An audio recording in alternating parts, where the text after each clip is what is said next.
Alright, what's going on, you guys? Nick here with Nick Strength and Power. So the topic that everybody is talking about right now is Flex Wheeler's comeback at the age of 52 to the Olympia stage in September, which is now 5 months away.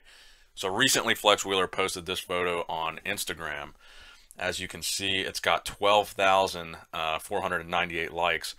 So this photo is going pretty viral right now because of how good he looks in this photo. So you got to give props when props are due. A lot of people are saying they think he's going to look like shit. And a lot of people have their doubts about how successful he's going to be with this comeback. But I think for his age and what his goals are, I think he actually looks pretty good. So one of the things that I wanted to address is a lot of people, the reason that a lot of people are saying they don't think he's going to do very well is because of his past Synthol use. And recently he did a video with Generation Iron where he admitted in the video that during the 90s he used Synthol pretty prominently in his shoulders and in his arms, and the reaction that he had to the Synthol was not a good reaction, and in fact the swelling was so bad from using the Synthol that it actually ripped the skin. But he basically goes on to say in the interview that basically everyone in the 90s was using Synthol, and it was just a really big popular thing amongst bodybuilders in the 90s. So like I said, I don't hold that against him. If everyone else was doing it, obviously that's what you had to do to be at the top of your game. And Flex had freaky genetics and a freaky physique regardless of whether or not he took Synthol. But the question is that past Synthol use going to come back and haunt him when he gets on stage? Because as you can see in this photo, man, there's definitely something a little wonky going on with his arms. Just the way that his triceps and shoulders look, I think there was some kind of lasting effect from that Synthol that's really throwing off the proportions of his arms. It's kind of hard to tell from photos, but I think once he's on stage, under those bright lights, we'll be able to see a lot more clearly what the actual shape of the muscles of his arms looks like. But in a lot of these photos, man, his arms look super disproportionate to the rest of his body.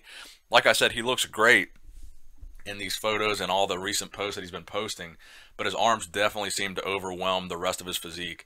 If you guys look at any of these photos, man, I think you guys would be inclined to agree with me on that statement, that in most of these photos his arms are definitely overwhelming his current physique. Like this photo, for example,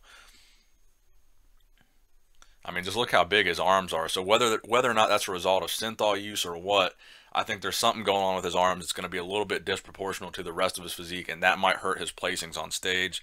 Again, for those of you who don't know, he is not competing in men's open bodybuilding. He is competing in the classic physique division. So again, there's no need for him to be a big crazy mass monster. There's no need for him to gain a whole bunch of muscle. In fact, I believe he's now struggling to lose weight to actually make that weight cap for that class. So I don't think it's going to be too terribly unhealthy for him to compete, even though he had those problems with his kidneys and he had the kidney transplant. I think if he's already at the weight that he needed to be, he's already been the biggest that he needs to be, so now he's just cutting weight. So I really don't think it's going to be anything too extreme for him or too detrimental to his health.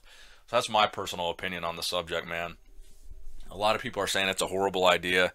But personally, if he's able to do it and be healthy and not have to put on a massive amount of muscle, not have to super abuse the drugs, I think it's going to be very beneficial for him and his career in terms of marketing himself and what he's trying to do on social media now, because obviously he's a very big figure on social media. He's obviously trying to build his brand back now in 2017 and try to stay relevant, which everyone wants to stay relevant in 2017. Everyone wants to be on social media, so I don't blame him. I think he's doing what he thinks he needs to do, and we should support him, give him props. If he's able to do it and be healthy and, you know, live a long life, then more power to him. But like I said, man, as you can see in this photo, again, the arms just look disproportionately big to the rest of the physique. But let me know what you guys think in the comment section below. Do you think this comeback is a good idea, a bad idea? What do you think about how his arms look in these photos? And how do you think he's going to place at this year's 2017 Mr. Olympia competition, which, like I said, is now only 5 months away? So please give the video a thumbs up, guys. Please comment. Let me know what you guys think. Nick Strength and Power, signing out.